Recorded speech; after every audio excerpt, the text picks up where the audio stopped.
ए भाई कोनो भी लड़की के चक्कर में पड़ के अपना माई बाबूजी के मत भूलिए, काहे कि लड़की तो हजारों मिल जाई लेकिन माई बाबूजी दोबारा ना मिली। ए भाई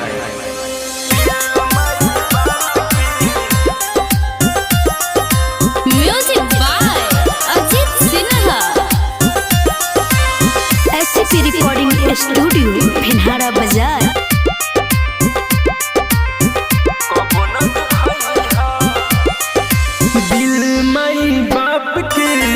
कबो न दुखाई हा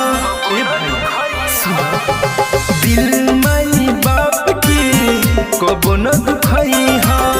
पाली पोसी बारा कोइले बात न भूलई हा।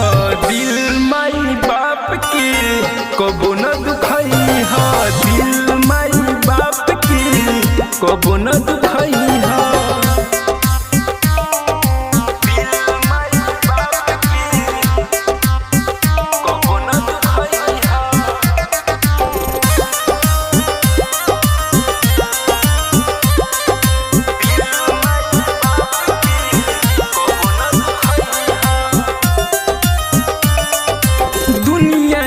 सब खुशी तोहरा लुटैले भले दुखावा में अपन जिंदगी बितैले।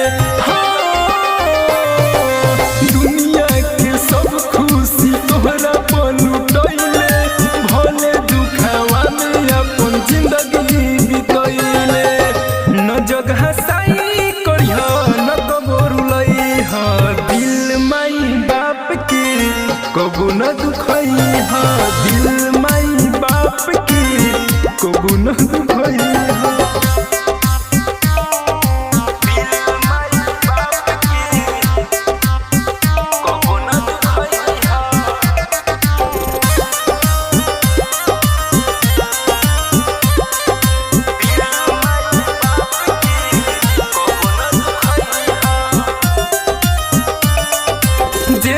अपना माई बाप के सेवा कैलस चारू धाम तीनों तीरथ के सुखावा पैलस हो। जे अपना माई बाप के सेवा कैलस चारू धाम तीनों तीरथ के सुखावा